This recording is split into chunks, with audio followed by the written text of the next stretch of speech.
All right, guys, welcome to the Digital Barbell Podcast. Hope you're having a great day. If this is your first time finding our podcast, welcome. We're happy to have you here. I'm Jonathan. This is my wife, Blakely. We are the owners of Digital Barbell. If you like fitness, nutrition, mindset content, you're in the right place. Make sure you subscribe before you leave. We also offer coaching services. That's what our business really is. We help regular people get in great shape without crazy fads, without hardcore elimination, without doing crazy workouts that'll just destroy your body. It doesn't matter if you're in your 20s or your 70s, we can help you get in shape. And speaking of all that, today's topic is 10 tips to help you lose fat, build muscle, and fall in love with fitness. How about that? We actually got the topic of the podcast out before the whole intro. I don't know about you, but 200-pound Jonathan, all he wanted to do was lose some fat, build some muscle, stop dreading the gym. And the idea of even falling in love with fitness was a foreign concept, but here we are many, many years later. So we're going to give you some practical tips. Totally did. I'm head over heels. You got a sponsor for We the have day? a sponsor this week. Who we got? The City of Golden's water supply. What? That is a bold statement right there. What does that even mean? I mean, if you know anything about Golden, Colorado, that's where we're sitting in our RV right now. They make Coors beer with this The Rocky Mountain Rocky Mountain water that's like, I think the snow melt or something like that. Like it must be so pure. And not only that, it does amazing things for your hair. We live on well water, and my hair has, this is like not a beauty consultation podcast, but my hair texture has changed since we've lived on well water. And it just took like 2 weeks of being out of that well water and into some fresh Colorado water where I'm like, oh my gosh, my hair feels so good now. You're saying that the well water was not an asset to your hair? No, the well water is horrible, but this water here, beautiful. This RV park that we're staying at is right on a really pretty creek that's got some really cold water in it. I'm looking forward to jumping in there again tomorrow. Drinking it. It was funny as we pulled into this spot, like 5 minutes later, if you're watching this on YouTube, this other Airstream backed up right to us. These spots like butt up to each other, and it's like usually we are prime real estate with our back end camper, but in this situation we're like backed into someone else, but it's still cool because we're looking at someone else's Airstream right there. They came all the way from New Jersey. We thought we came far coming from Texas, but there's some people from far away at this place. Yeah. Are you looking forward to going home, or are you having fun? I've been having fun. This is great. All right. Yeah. We don't have to go home. We can just keep rolling. Keep it rolling. Oh, one more thing before we get into the topic. If you've been a long-time podcast listener, you'll know the whole reason that we're out here in Colorado was when we went to Austin City Limits Music Festival last year. We saw the band 30 Seconds to Mars play, and we were just like, man, what a great show. And we've been looking He's so entertaining. we've been looking for excuses to get out in the camper more. So like that week, Blakely goes on. In November of 2023. You go on, what is it, Ticketmaster? I don't know. Yeah, I bought a ticket. We've never been to a concert at Red Rocks Amphitheater in Colorado. So we're like, he is coming to Austin, but we're like, no, let's not go to the Austin concert. That's boring. Let's go to the Colorado Red Rocks. So it's actually sold out, and so the concert is tonight. Well, if you're listening to this the day it comes out, we went last night. So it was fantastic. In reality, we haven't seen it yet. It was well worth the trip. So anyway, we'll see. That's why we're here. If you've been around, you will know that we've talked about it before on this podcast. Okay, you ready to get into the topic? I'm ready. All right. 10 tips to lose fat, build muscle, and fall in love with fitness. Tip number 1, commit. I mean, it should go without saying, but I've run into a lot of people who they want to lose fat, they want to build some muscle, they want to get in shape, and the idea of falling in love with fitness isn't even on their radar yet, but they're kind of like one foot on this side of the line, one foot on that side of the line.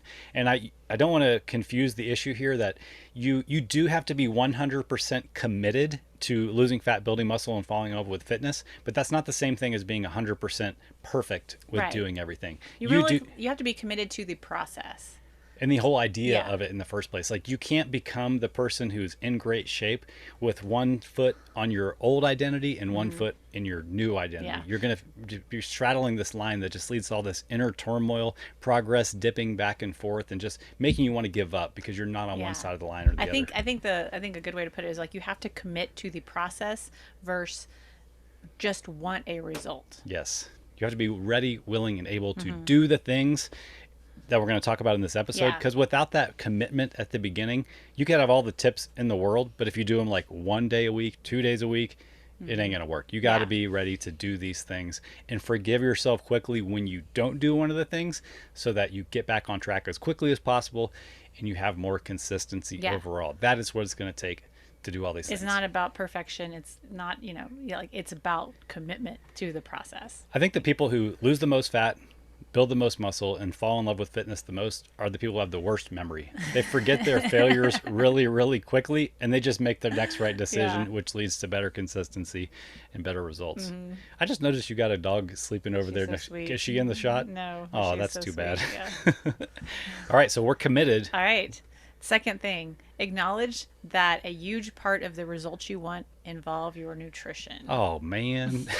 Number 2, we're already at a womp womp. I mean, we just have to throw it out there because Yeah. people will spin their wheels for years and years and years, working their butt off in the gym, even being consistent with it and pushing hard and doing the other things that we're going to talk Yeah. about.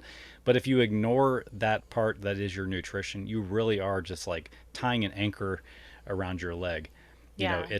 it's the base of the pyramid, really, that everything is built on your recovery, which a huge part of that is your nutrition. So you could do everything right with your workouts, and if you're just, getting crazy on the weekends, or even if you're not getting crazy but you're just eating as like a completely different person on the weekends, you're not going to get the results that you want. It's going to really be a struggle to lose fat because of the calorie content and all those shenanigans. You're not going to be eating enough protein to build muscle, and you're going to be going through this cycle of like gaining weight at the beginning of the week, losing it at the end of the week, going Yeah. through this cycle, and that is going to like really make it hard to fall in love with the process, because you kind of start to resent the whole process. Yeah, and you're gonna once you have that nutrition pieced out, and you're gonna be amazed at how good you feel and how like, wow, those workouts I was doing did not feel good. Like I was struggle bussing Monday, Tuesday. I was starting to get it together Wednesday, Thursday, and then I was, going hard on the weekend again, and then like starting that cycle over.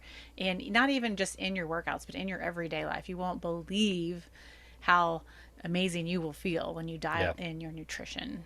And you can use the plan of dialing in your nutrition as motivation to be able to perform better in those workouts. Experiment with what it feels like to fuel yourself properly, and be like, wow, like I'm getting even more Yeah. out of these workouts, and I'm seeing the body composition changes that I want. And you're getting more out of every day of your life. Fact. Not only that. Yeah. We could go off the tangent on this one forever, but let's move on. Number 3, invest in a plan. Okay, I did some research, and you are statistically at least 4 times more likely to reach your health and fitness goals if you invest time and money into a plan to do something about it, Yeah. instead of just having this thought that you're going to build some muscle, you're going to lose some fat, and you're going to get in shape. You got to invest in a plan. Yep. It makes sense though. We do this in every area of our life, but yet with fitness, we're like, I'll probably figure it out. I'll go for a run and pump some iron, and it'll probably work itself out. But you hire a financial advisor because you're serious. It's a priority for you to be able to retire someday. Yeah. If you have kids, you hire coaches for them, because they're not you- just going to go out and figure out how to swing a bat. You put them in school to get a planned education. Right. It's We- the same thing for your nutrition and for your training. Right. And pony up some money. Like, not only Yeah. will you have more accountability, but you'll have some structure to follow. Yeah. You know what's really funny? We even invest in plans for our leisure and for our activity, but we don't want to invest in our health and fitness with a plan. We pay for a subscription to Netflix, to Hulu, That's to all these true. things. These give us access and a structure to scroll through the menu. It keeps track of what episodes we've here's watched. what came out. Yeah, exactly. I That's mean, funny. we invest in our entertainment more willingly than we invest in our longevity and like getting the most out of our Or life. if we're going on vacation, we might, invest in a planned, Yeah. like, One of those tour Disney or whatever, tours. or, something that like, okay, I don't want to have to figure this out. I just want to go and enjoy the process. It's kind of the same way with having a coach. It's just like, I want to be able to show up. And that's what we hear from our clients all the time. Like, I want to be able to show up at the gym, look at my app, and know exactly what I'm going to do that day. If you have to if I have to figure it out when I go into a gym, I'm like in a You're a bad train mood wreck, man. immediately. I'm like, I just need to know what I'm doing. Yeah. Yeah. We're not exempt from this at all either. Right. And by the way, if it sounds like I'm on one today, it's because I'm enjoying this delicious iced Americano from the Humble House here in Golden, and it is delicious. It And I was, think I had a lot of I already caffeine in finished it. mine. I'm feeling it. Yeah, she told me actually. How many shots are in that Side thing? note, she told me the largest have 4, and I really don't know about is it a lot? I So mean, I asked for mine to have only 3. Yeah. And I gave you the full test. Fantastic. I can like feel my heart beating Oh my through gosh, are you serious? No, I'm all No, good. okay. I always feel like a tightness in my throat Oh when I my have too gosh. much caffeine, but Okay, you I've been should- nursing this over the last hour, so I should Yeah, at least you should be survive good. through this episode. Okay, good. All right, All so right. invest in a plan, guys. Number 4, eat breakfast and eat protein at every meal. How is eating Both. breakfast and eating protein at every meal going to help us lose fat and build muscle? I don't know if it's going to help you fall in love with the process other than to make you feeling better, but the thing that it's going to do is it's going to keep you from eating just pastries and things like that for breakfast, which are so common. Well, there are 2 things. Number 1 is eat breakfast. Right. I think it's a common thing for people to want to skip breakfast. We, don't plan the time to make a breakfast, so we're just like, coffee is your breakfast. Coffee is Yes. not breakfast. Right. And as a matter of fact, this is like backed by research also. This isn't just something we're saying, you should probably eat breakfast. In the National Weight Loss Registry, which is a registry of thousands of people who have lost a significant amount of weight and kept it off for over 5 to 7 years, 75% of those people eat breakfast every single day. So it's not like you'll probably be more successful at, losing weight and building muscle if you eat breakfast. Is statistically proven to do it. So just don't make an excuse, just have breakfast. It's almost like the idea of okay, if you make your bed, you've done this one task in the morning, and your whole day kind of lines up a little bit better than if you leave the house in a rush and everything's a disaster. It's kind of the same thing of with your nutrition. I think Yes. if you start the day with a hearty breakfast, as they say, it's the most important meal of the day. That saying is there for a reason. Yes. You're And- going to start yourself off on the right foot. You're not going to get to 9:30 or 10 a.m. be starving, have to hit the vending machines Yes. at work or whatever. Whatever's in the break room and looks good that day. So if you're having protein at every meal, you are having protein at breakfast. We have a whole thing of protein breakfast ideas. I remember we put this together a long Yeah. time ago. We can link that in there. It was an old Instagram post. That's but true. it was we did a challenge over a month or something, I think, where we were challenged to get at least 25 grams of protein at breakfast. Yeah, we should And bring that back. Yeah, and we would give options. Speaking of those specific numbers, let's try to have between 25 and 40 grams of protein at each meal, including breakfast. Females who are smaller, you can err towards the 25 grams. Guys who are bigger, more active, have more muscle mass, push towards that 40 grams of protein per meal. At breakfast, this could look like lean sources of protein like egg whites, Greek or Icelandic yogurt, cottage cheese. You could, come up with recipes if you have time for all that, some overnight oats, something like that. But let's Okay. try to shoot for those numbers. I mentioned oats. It's also a good idea to specifically at breakfast have some kind of fibrous carbohydrate source like berries or oats in there. It's going to help you stay fuller longer. Berries, oats, those tortillas that you eat that are high in fiber. Yes, Like a breakfast taco. That's a perfect that's right. breakfast. And people miss Potatoes, a breakfast. I'm just thinking Like a about this, hash? like a hash, like a breakfast hash with egg and potatoes. Yeah, that's good. Mm-hmm. The people forget that having a high protein breakfast and having breakfast Mm-hmm. in general, it helps eliminate the cravings later in the day for sweets. So if you feel like Mm-hmm. all I'm doing is trying to is use willpower to resist these cravings for sweets, you can get ahead of that by not only having breakfast regularly, but by having a high protein breakfast. It's going to keep you full, throw some fibrous carbs in there, and you're going to eliminate those cravings. It's also going to kick you out of a catabolic state from being fasted overnight, and it's going to put you in an anabolic state where you're ready to build muscle. And then the Alright. reason we have protein at every meal is because we can stimulate muscle protein synthesis many times throughout the day. We won't get into super detail about that in this episode. And it also just increases your total daily protein across the day. If you want to know how much protein we recommend for you and your activity level and your goals, you can download our free calorie and macronutrient calculator. Blakely's going to put a link to it down below in the description. But as a general rule, if you're not counting your calories in any way, you can, like I always talk about, use your hand as a rule of having a palm size for women, 2 palm sizes for men of protein on your plate at every meal. And if you did that for breakfast, lunch, dinner, and then you had a high protein snack, you would hit your Yep. protein goal for that day. Yep. All Truth. right. Number 5, get ready. Buckle up, folks. I'm going to give you a minute before we say this one. Get your mind right. Get your mind right. Limit restaurants to 1 to 2 times per week max.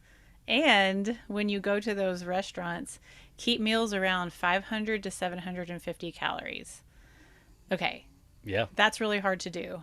Let's go back to what the topic of this episode Yeah. is, though. These are tips to help you lose fat, build muscle, and fall in love with fitness. The thing that's hard to do is when I said that is keeping restaurant meals around 500 to 750 calories, because the average restaurant meal is 1,200 to 1,500 calories.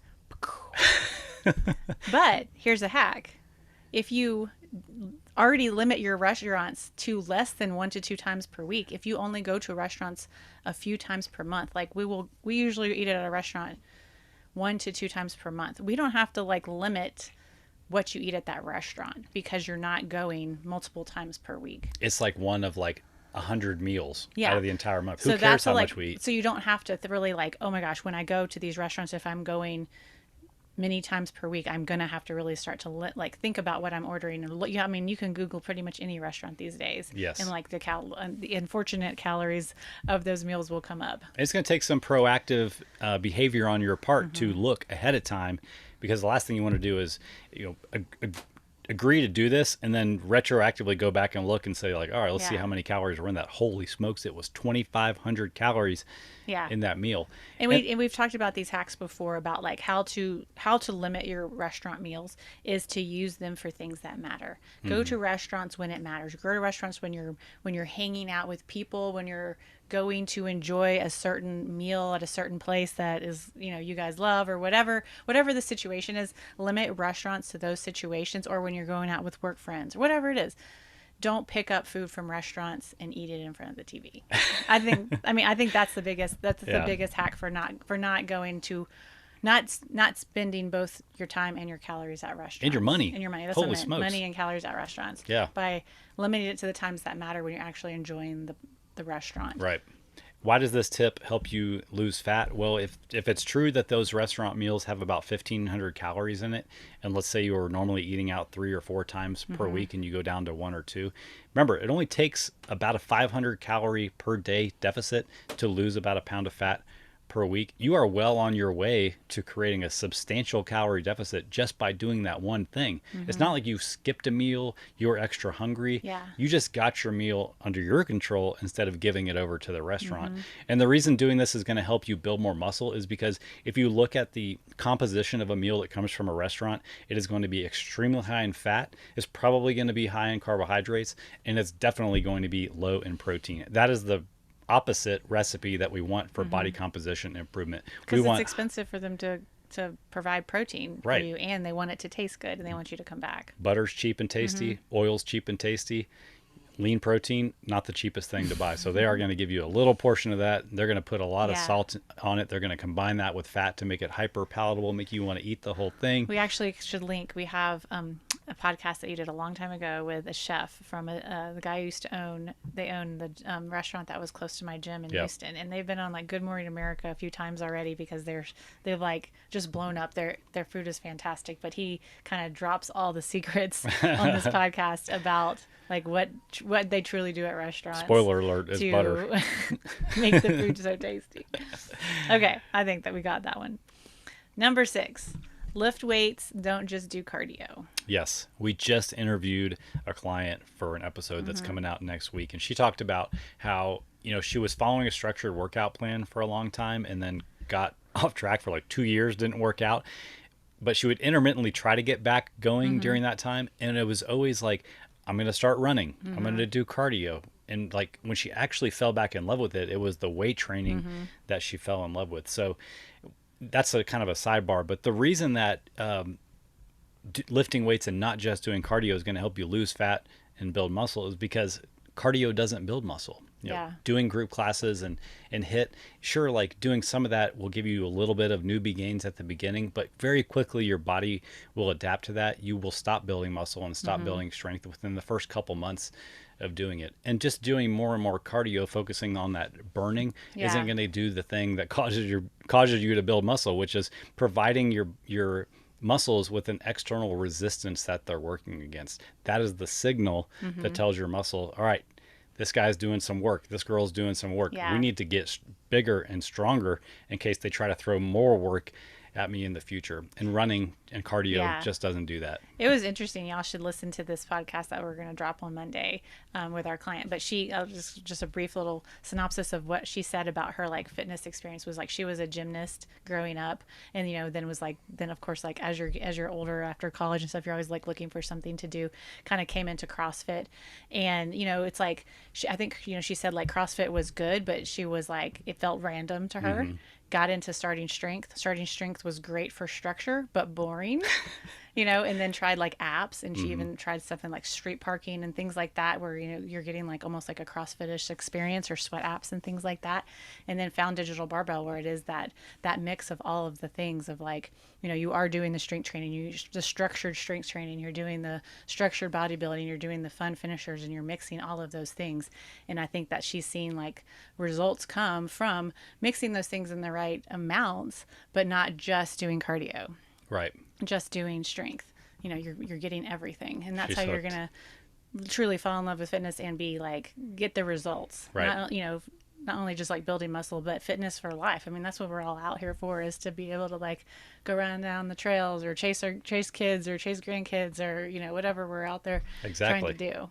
And I think a lot of people jump towards doing the cardio when they want to lose fat, because they're looking at it from a short-sighted, like calorie burning through a lens like that. Like, well, I just need to get out there, do some cardio, and burn some calories. But if you go back to the second thing that we said, you can't ignore the nutrition side of Yeah. things. If you want to lose fat, it really comes down to the food that you're putting in your mouth, not how much extra calories you're burning by Yeah. getting out on the Peloton bike or running down the road, that kind of stuff. We want to play the long game, build the metabolically active tissue known as muscle that gives us strength and longevity, and also helps us burn calories more, even when we're at rest. A strong, lean, muscular body is a healthy body when it comes to calorie burn, and it's Yeah. going to give you the body composition change that you really want to see in the mirror. Just doing more running, which is catabolic, breaks down muscle, is going to lead to that skinny fat physique, not a Yeah. lean toned body that everybody seems to want.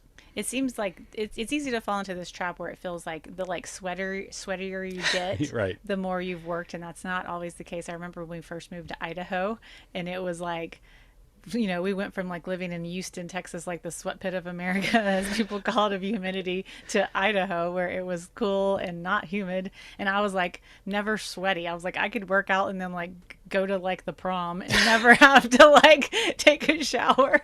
I don't know why the prom You came didn't into shower. You my didn't shower for a year, man. It was crazy. and I was just like, am I even still working Yeah. out? So there's that mental thing of like, if I didn't get hot and sweaty, did I even do anything? Truth be told, we made a lot of gains during that time, though. We pumped some serious Yeah. iron and built a lot of muscle and strength during that time. Okay, to parlay off number 6 of lifting weights, don't just do cardio. Number 7 is to track what you did, to track your workouts. And this is such an important piece of it, like so that you know what you did last time, and you can add more weight or more reps or move more volume, Right. or add some intensity by adding speed. We've Like, talked about it many, yeah. many times on this podcast, but the secret to building muscle is progressive overload. And if you are not tracking what you do, you have no way to guarantee that you're taking advantage of progressive overload. Yeah. It's a simple construct that says that if you put a stress on your body, you let it recover, you're going to have an adaptation that's going to make you better over time. And if you don't know what you're doing, you're really just guessing. You have to do a little bit more gradually over time. You have to make things a little bit harder. And like you said, that can be more workouts per week. That could be more sets per More set, workout. yeah. That could be more reps per sets. That can be increasing the weight on the bar. It could be increasing your range of motion, getting better at technique. And Yeah. even on the cardio side, look at these endurance athletes in the Olympics. They built up their 800-meter swim time by progressively overloading the distance that they were swimming, the pace that they were keeping. It works in so many different aspects, but you have no idea if it's working or if you're taking advantage of it if you're not tracking. Yeah. This could be a notebook that we use an app to coach our clients Yeah. where it keeps track of it for you, but find some way to keep track. And like you said when we were talking earlier, leave yourself notes that gives you a clue, like so Yeah. how it was, and so you know what to do next time. Yeah, it's so helpful. Like when I just as a coach, like seeing like we review people's workouts, and even if they didn't like leave a video, but they added a note, like I barely got up that 12th rep, verse or like if it was like I got to 12 and it felt super light today or something like Yeah. that. I will know as a coach to move them up or to keep them back, and the same thing if you're not don't have a coach and you leave that for yourself, you're not going to remember next week what that Arnold press felt like as you Right. got to 12. But if you had that note in there and you looked back and you'd be like, oh shoot, I can go up and weight because I said it was super easy. I would say this one right here and the next one that we're going to cover are really the secret sauce of when we get a new client who has worked out a lot in their life and we finally get them to do this one and the next one. This is the thing that skyrockets their results more than anything Yeah. else.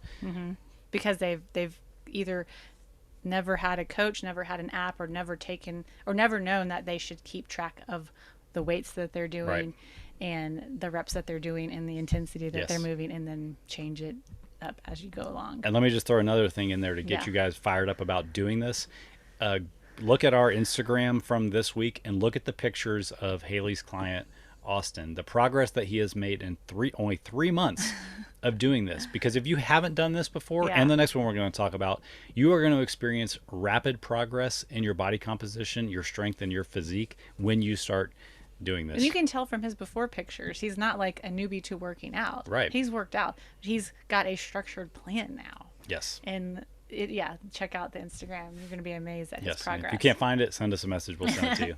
Okay, so now parlaying off of that, off of tracking your workouts, have a goal effort level instead of like a goal number of reps.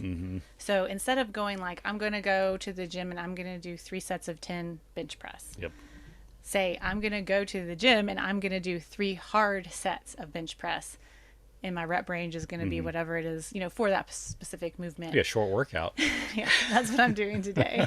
So as we've been traveling, this is the second like public gym we've been in. Like the RV parks have like a gym associated in some way. But anyway, like the last one we were in, there was a trainer, great. Like the whole time we were in there, every time she had different clients doing different things, and it was just fun to watch. But what was obvious to us is that she was like having them do sets of 10. Like, all right, ladies, do sets of 10 of your strict press. And like she's stopping them at 10 reps. 10 reps might not be hard for them.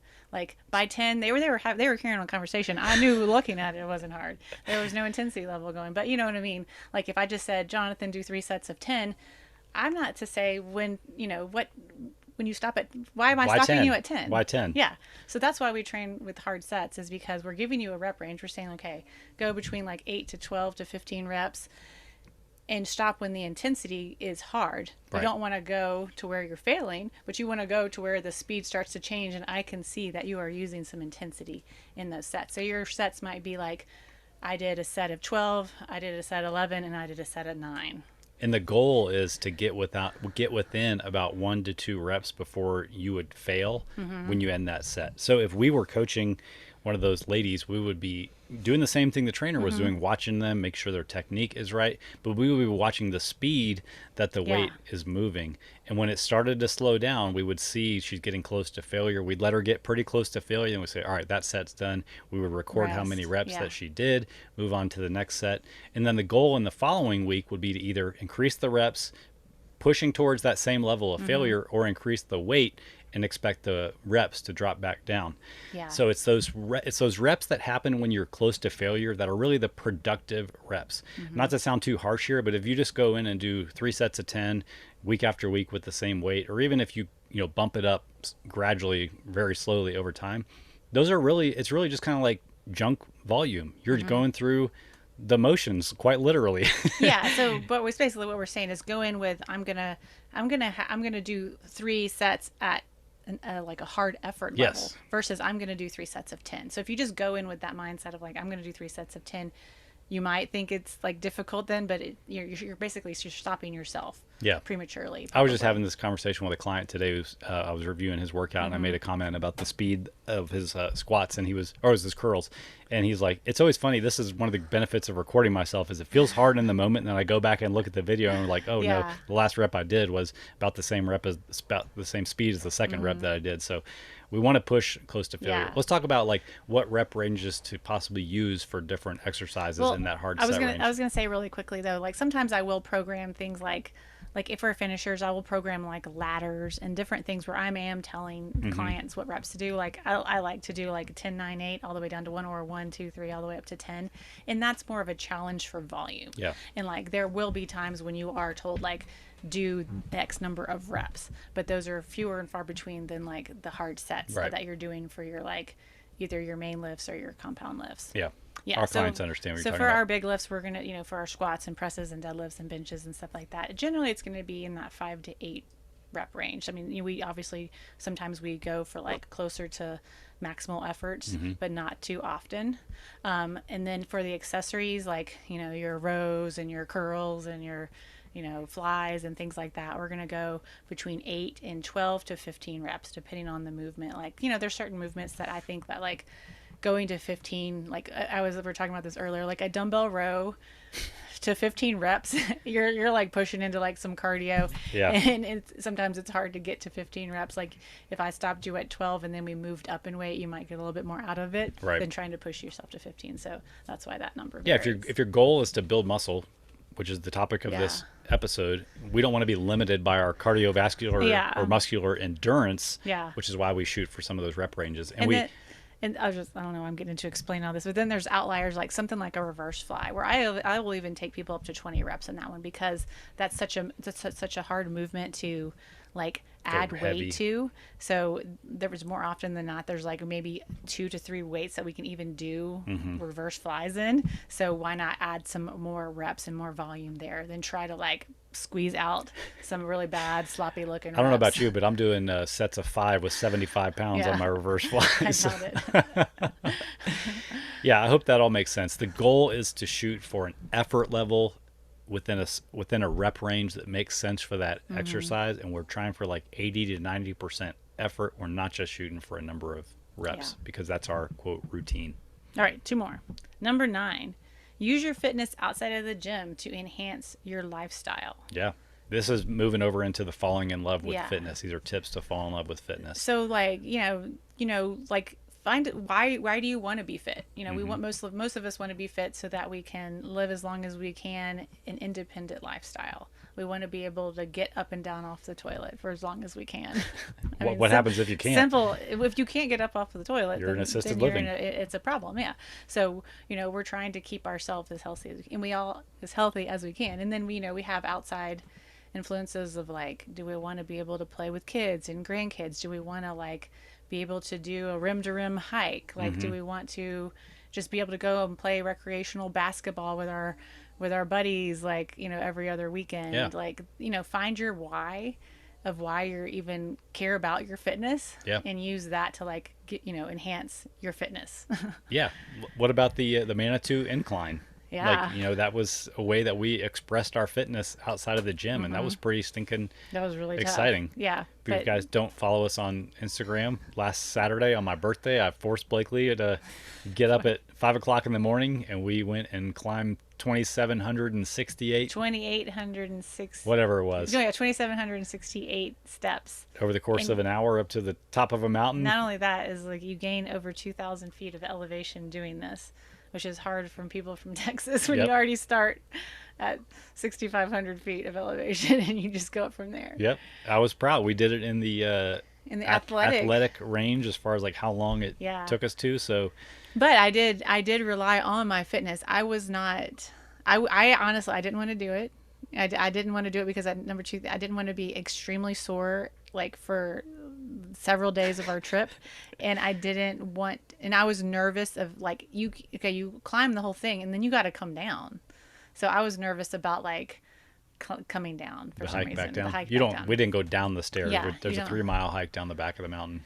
But I was not nervous about the actual fitness of getting up to the top because I felt like my fitness is in a good place right now. Where I was like, I think I'm physically fit enough to get to the top. I was just like nervous about the whole process of Yeah. like, you got to take a bus to get there and then you got to climb it. What if you have to go to the bathroom? Like Yeah. all the what ifs.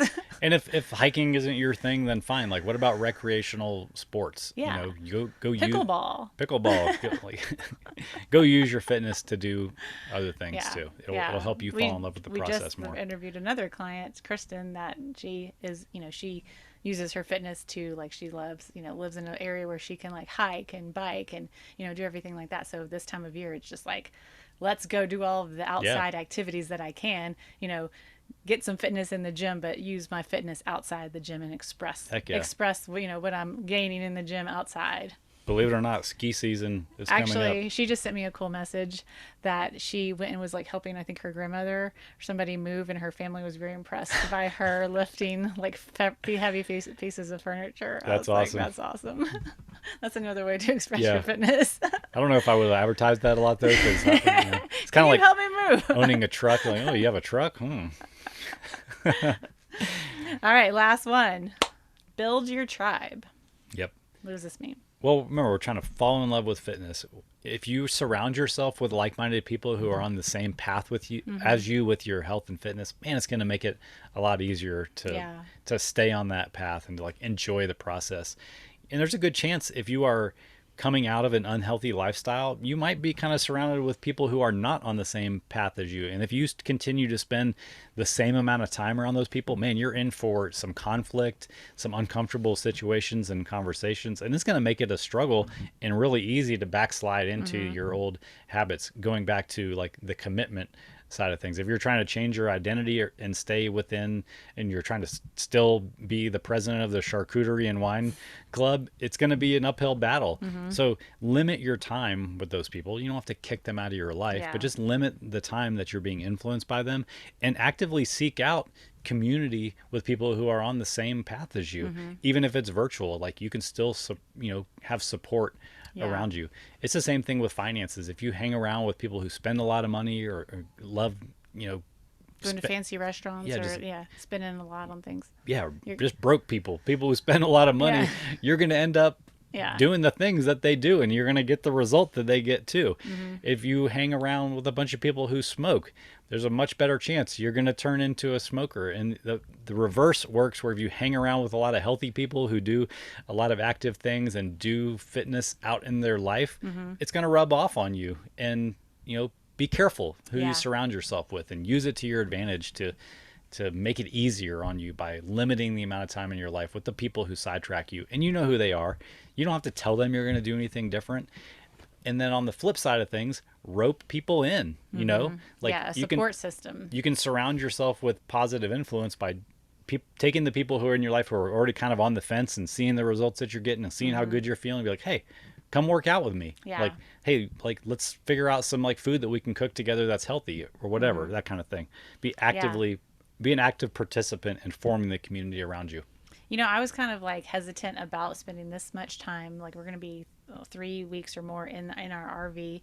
I was really like nervous about like losing fitness, if you will, and being surrounded by, like, in my mind, it was like, okay, we're going to go, because I've been to RV parks and I just felt like people were just kind of sitting in their RVs. We were not going to get any steps because, there's the kitchen and there's nowhere to walk in here. And like, I'm just like this, I'm just going to feel lethargic and like when I get home. And it has been completely opposite. And I think one thing, like, talking about building your tribe, is like, we're in a state like Colorado, the state, where people like go outside for fitness. And like, we are surrounded by like people who are just like doing physical activity all day long. We're getting like 18,000 steps every day almost.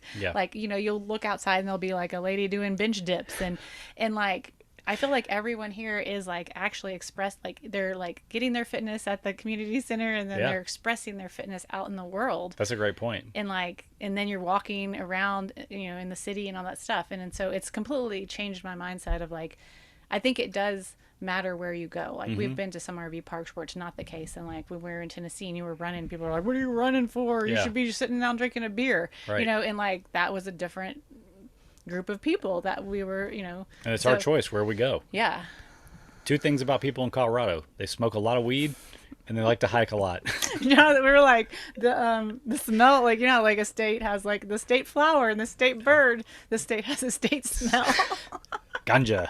It does. We were joking that Buttons was getting a contact high just sitting Honestly, outside. I think it is affecting our dogs. Buttons is like literally paranoid. Yeah. Like there's a lot of people around because of the tubers, and every time nobody knows what that means. The like tubers. people tubing. Like there's a river there's we a talked there's about a- at the beginning. Okay, they're tubing in the They're creek right tubing outside. in the creek, and so there are people carrying a lot of tubes around. Yeah. And she's been around a lot of people before, and she's paranoid here. Yeah. And I think it's something in the air. She's got the munchies and she's paranoid. Send help. Pray for Buttons, guys. It's so true, though. All right, these were 10 tips to help you lose fat, build muscle, and fall in love with fitness. I'm gonna read them real quick. Commit. Acknowledge that nutrition is a huge part of this. Invest in a plan. Eat breakfast and protein at every meal. Limit restaurants to 1 to 2 times max per week, or even less than that. Lift weights. Don't just do cardio. Track your workouts. Go for a goal effort level in your workouts versus a goal number of reps. Use your fitness outside of the gym and build your tribe. That's right. Boom. If you guys have been listening to our podcast, you want to find out what it's like to actually work with us, we have a free offer for you. You can do a free week of coaching with us. How about that? No Boom. credit card required, no blood sample required, Just a waiver. or a sample of anything else. All you got to do is click on a button. We'll set you up. I mean, you're going to get the full coaching experience. This is not like a Google sheet. You're going to get set up in our app, Yeah. the whole 9 yards. So if See you what want to it's really take like. advantage of that, I will put a link to it in the show notes. Hope you guys have enjoyed this episode. We'll check you next week.